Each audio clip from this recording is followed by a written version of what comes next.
Summary of 15 Secrets Successful People Know About Time Management by Kevin Kruse.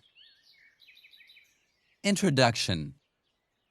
What if you had the time to do everything? How can you schedule your day so that you have that extra hour to work out, cook a healthy dinner, or spend time with your family? Well, after interviewing 7 billionaires, 13 Olympic athletes, 29 straight-A students, and 234 entrepreneurs, Kevin Kruse has discovered the 15 secrets of highly successful people.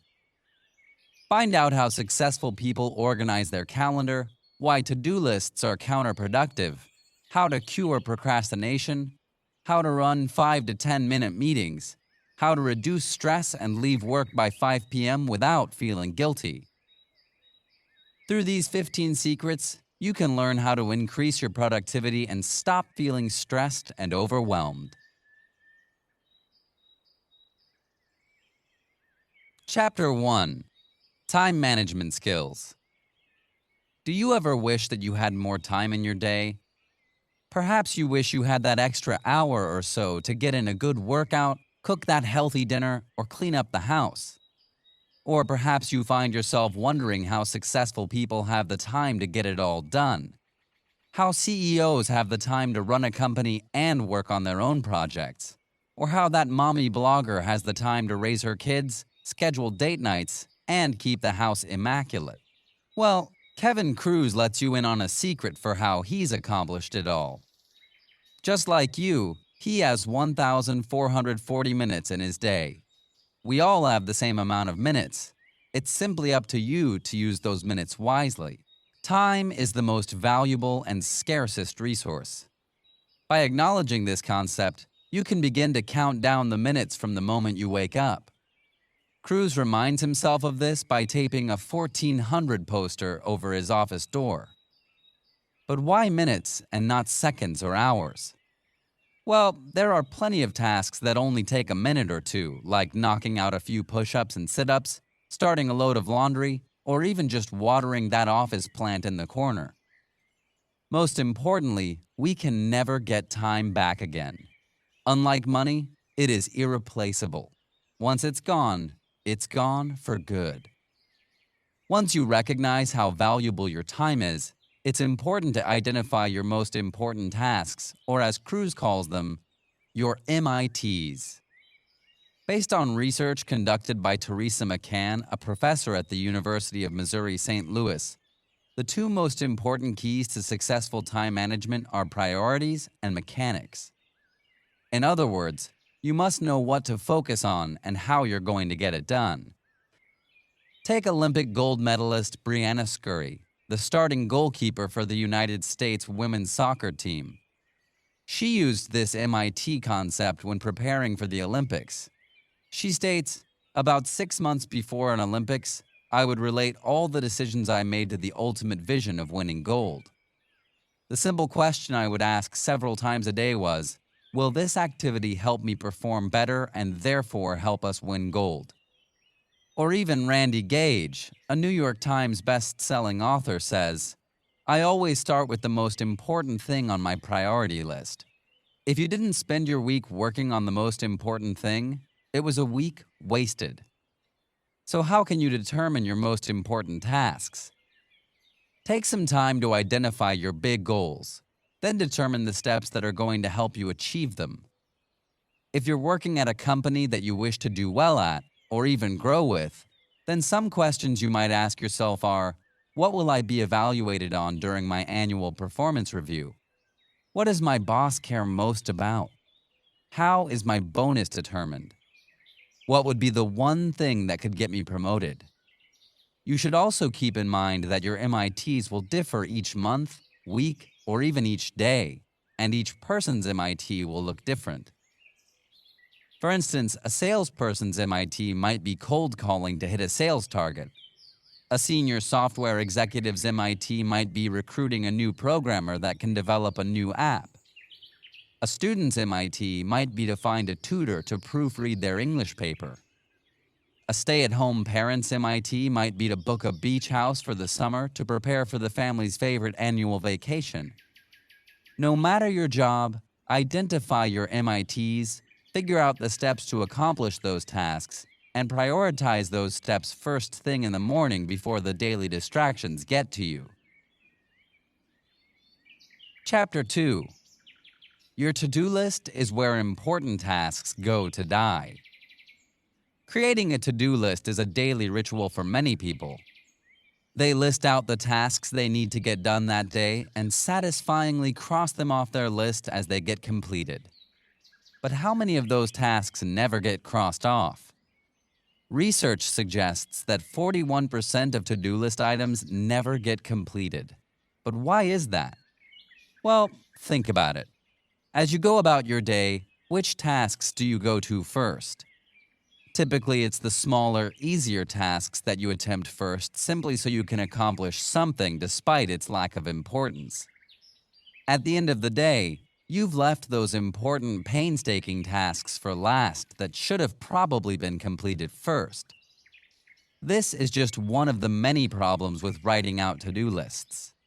Not only do they allow you to work on the urgent tasks over the important ones, but they also create unnecessary stress. As you walk out of work each day without completing everything on your list, you might go home bearing the burden of all those uncompleted tasks. Instead, you should create a calendar and use time slots or time blocks to schedule out your day. Highly successful people don't keep to-do lists. Instead, they keep a well-maintained, highly organized calendar. Jordan Harbinger, the co-founder of The Art of Charm, says to use a calendar and schedule your entire day into 15-minute blocks. It sounds like a pain, but this will set you up in the 95th percentile as far as organization goes. If it's not on the calendar, it doesn't get done. If it's on the calendar, it gets done no matter what. Use this not just for appointments, but workouts, calls, email blocks, etc. The trick is to assign a block of time for everything that is a true priority. Once you organize your to-do list into a calendar, you might find some of those tasks have been on your list for as long as 6 months. If getting those tasks done is truly important, then put them on your calendar. If it doesn't make it on your calendar, then those tasks were never a priority anyway.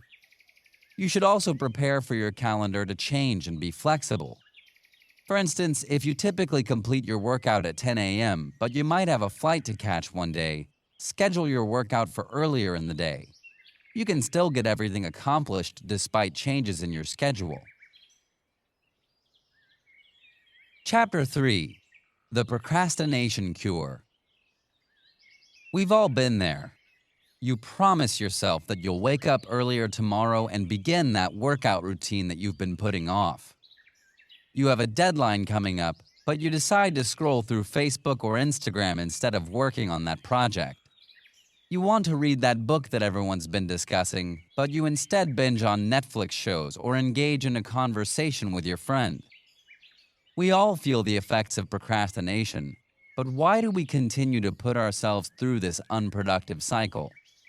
Some people think they're just lazy, but according to Kruse, procrastination is not about laziness. Procrastination is simply the habit of putting off important, less pleasurable tasks by doing easier, more pleasurable ones. This is why you find yourself scrolling through social media, texting your friends, eating food, or watching Netflix to avoid doing those less pleasurable tasks. It's not laziness, it's a lack of motivation. So how can you find the motivation? Imagine yourself in the future. Focus on the pain your procrastination will cause your future self. For instance, if you have a paper due at the end of the month, imagine how your future self will feel the night before if you still haven't started. The pain of writing a paper the night before will be overwhelmingly great.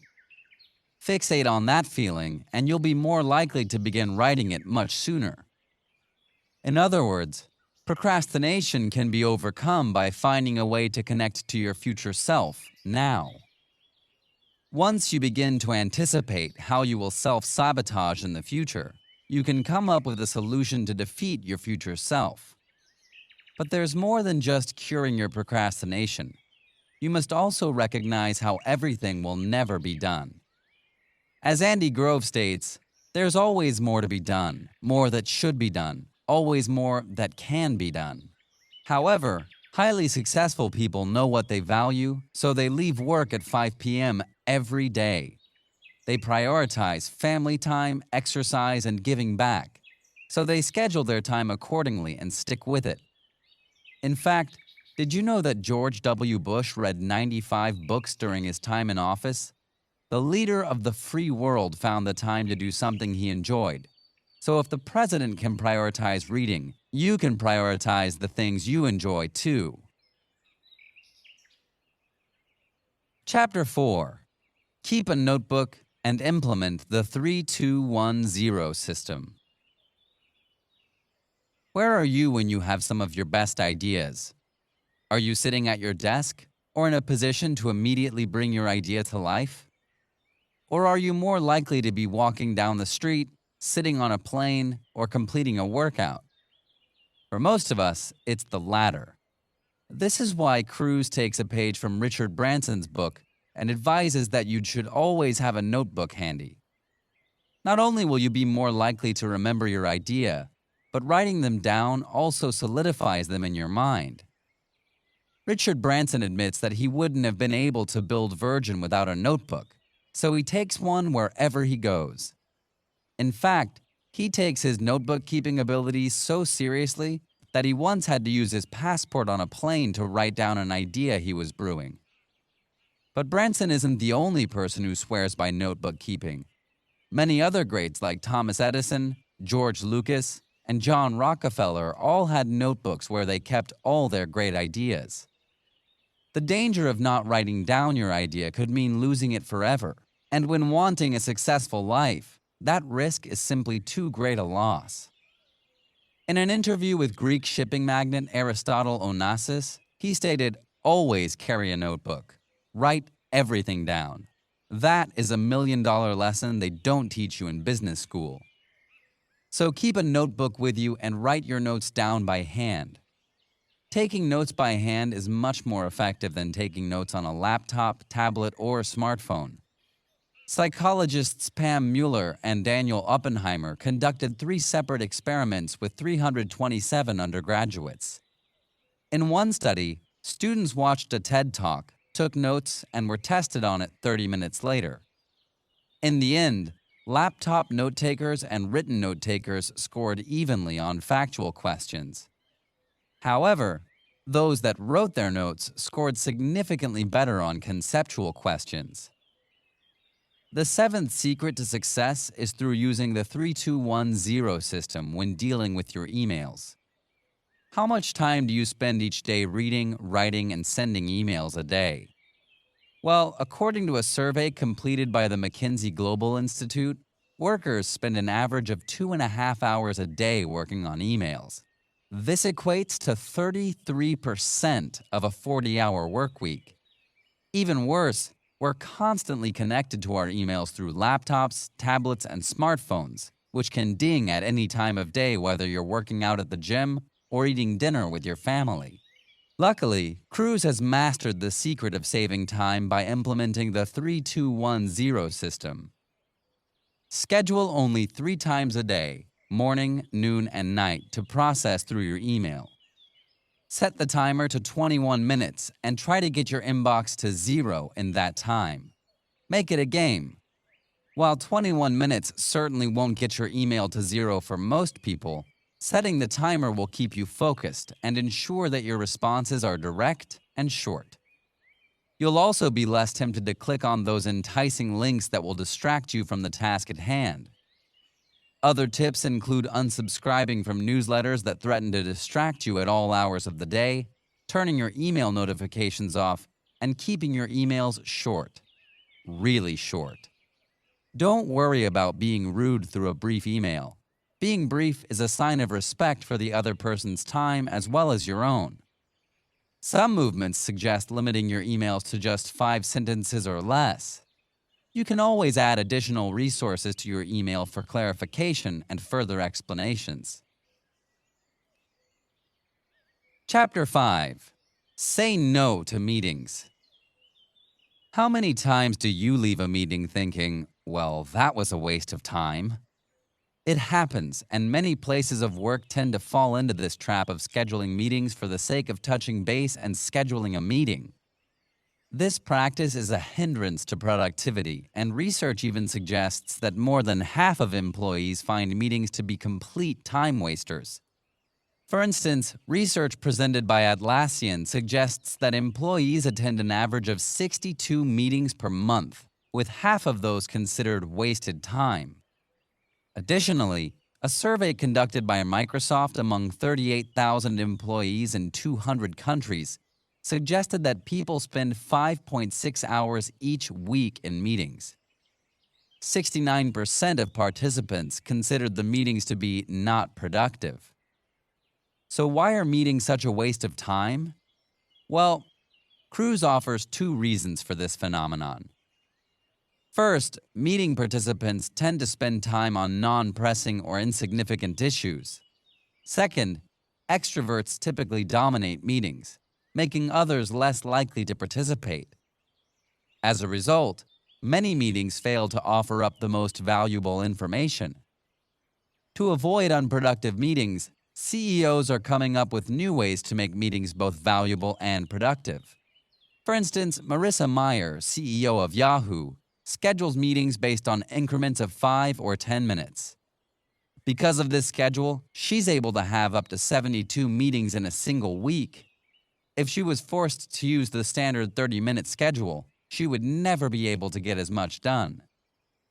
Additionally, Kruse suggests that if you must have meetings, then you should have meetings standing up. That's right, don't sit down. Sitting is the new smoking. Sitting for too long is not only hazardous to our health, but it also leads to longer meetings. Take a walk with someone, anything to get the blood flowing, but don't sit down.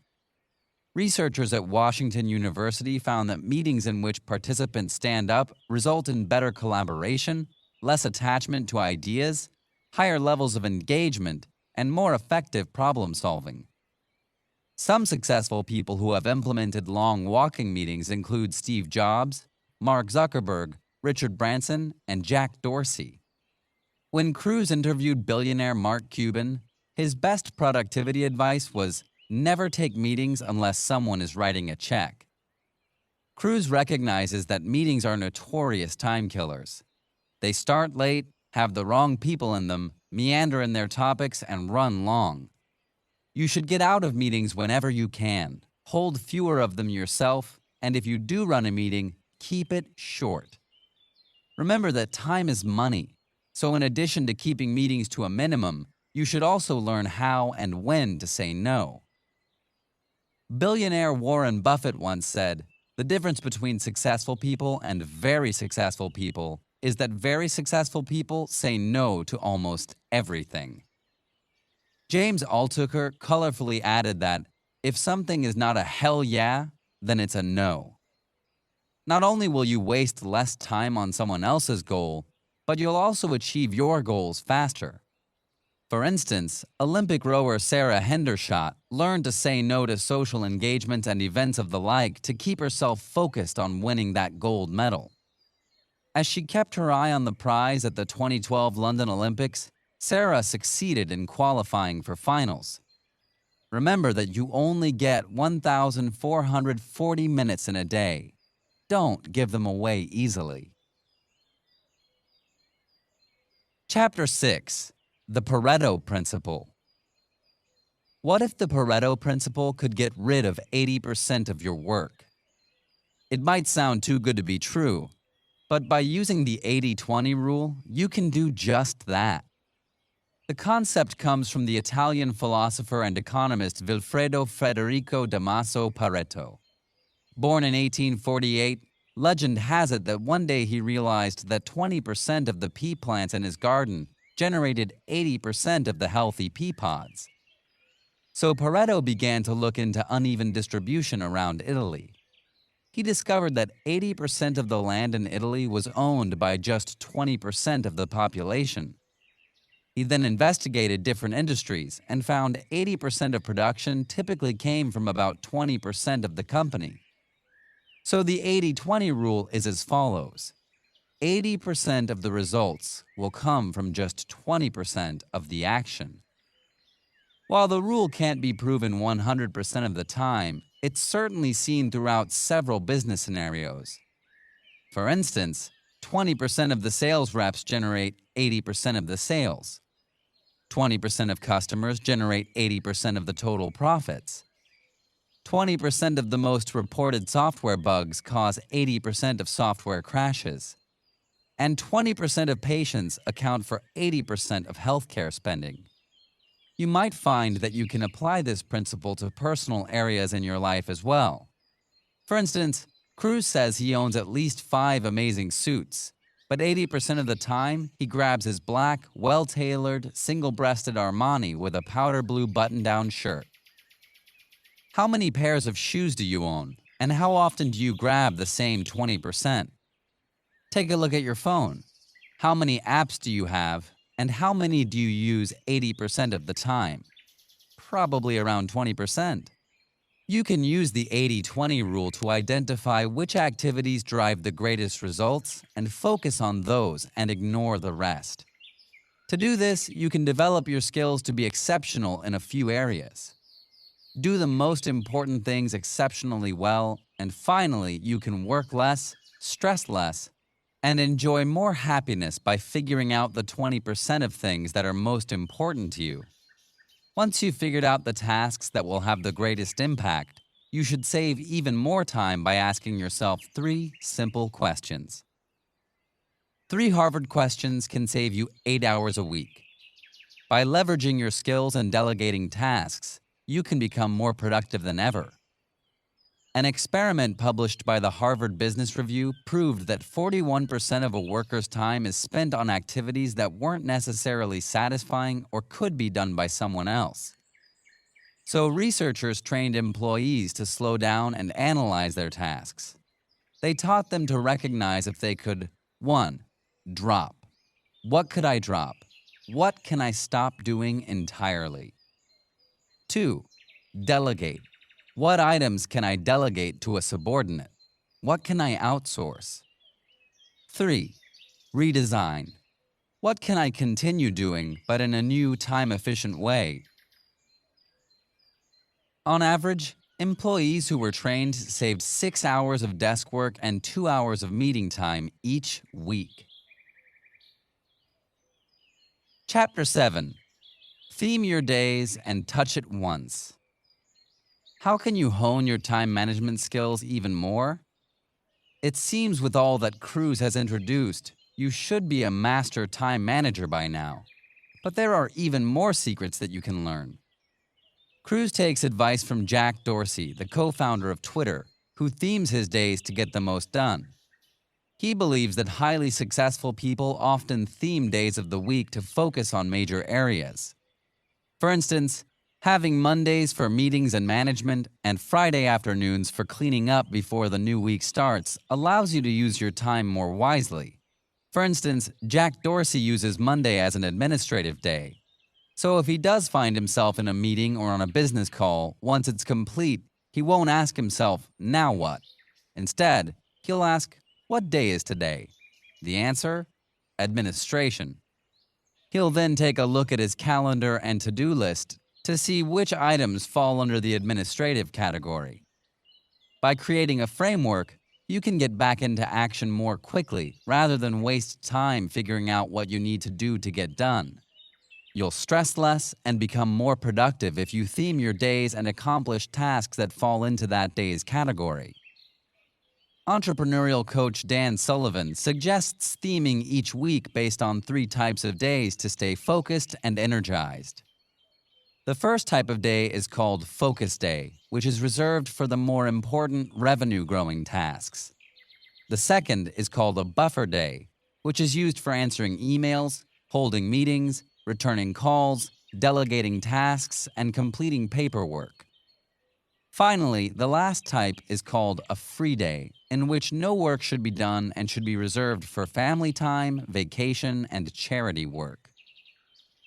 Next, you should never touch something until you're ready. For instance, when sorting out emails or paper, The golden rule is to touch it only once. If you need to touch something more than once, then you're simply wasting your time. Either take action, file it, or throw it away. How often do you read an email, close it, and then leave it in your inbox to deal with later?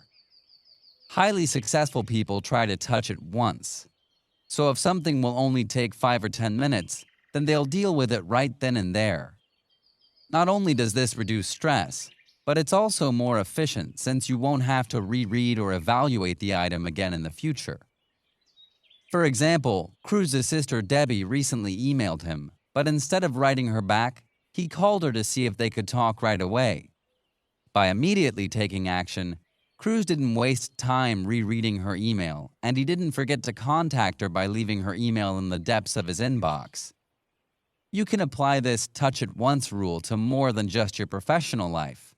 It becomes great for boosting productivity in your personal life as well. Chapter 8. Stay healthy and boost your energy. The secret to being your most productive, however, isn't simply learning the time management skills that Kruse has delicately laid out for you. One of the biggest keys to productivity and success is staying healthy. In fact, when conducting interviews for this book, Kruse was surprised at how many billionaires and successful people were eager to share their morning routines with him. Hal Elrod, the author of The Miracle Morning, shared that while most people focus on doing more to achieve more, the miracle morning is about focusing on becoming more so that you can start doing less to achieve more. The majority of people Kruse interviewed shared this sentiment and began their mornings by nurturing their bodies by drinking water in the morning, eating a healthy breakfast, and completing a light exercise. They also nurtured their mind with meditation or prayer, inspirational reading, and journaling. Waking up early and getting a kickstart in your day by drinking water, doing exercise, or reciting incantations can become an essential part of your success. By dedicating the first hour of your day to a morning routine, you can enhance your mind, body, and soul. Starting your day with a workout is the best way to get your blood flowing and put you in a stronger mindset. For example, New York Times best-selling author Dan Miller starts each day with a 30-minute meditation followed by a 45-minute workout while he listens to audio programs. During this me time, he avoids checking his phone or the news and only devotes himself to positive and inspirational experiences. Another best-selling author and podcast host, Sean Stevenson, begins his day with an inner bath, in which he simply drinks 30 ounces of water to jumpstart his metabolism and flush out waste. Starting your day with drinking water can increase your energy levels, which is critical for success and leads us to our final secret for successful people. By increasing your energy, you can increase your attention, decision-making, focus, and productivity. Francesco Cirillo created the Pomodoro technique to do just that. Reduce distractions, boost productivity, and increase your energy levels. The technique suggests setting a timer for 25 minutes. Devote your full attention to that single task for 25 minutes, and then take a 5-minute break before repeating the cycle. Author Monica Leonelle used this technique and found that she recharged during her breaks and maintained steady energy throughout her day. Through the Pomodoro and other techniques, Leonelle was able to boost productivity. She went from writing 600 words an hour to 3,500. The final key to keeping your energy levels up is by eating healthy and participating in physical activity. Kruse simply states that successful people view food as fuel, sleep as recovery, and work as fun. Final summary. Through much time and research, Kevin Kruse details the 15 secrets of successful people after interviewing hundreds of millionaires, billionaires, and Olympic athletes. By viewing time as their most valuable asset, highly successful people have changed the way they schedule their days to ensure they are completing the most important tasks first and wasting zero time. They've learned how to cure procrastination, say no to tasks that don't benefit them, changed their structure of time-wasting meetings, and used various techniques to boost their productivity. By using the 15 secrets of highly successful people, you can unlock the power of success and become the most productive person you know. Remember, you only have 1,440 minutes a day, so use them wisely. This has been a summary of 15 secrets successful people know about time management by Kevin Kruse.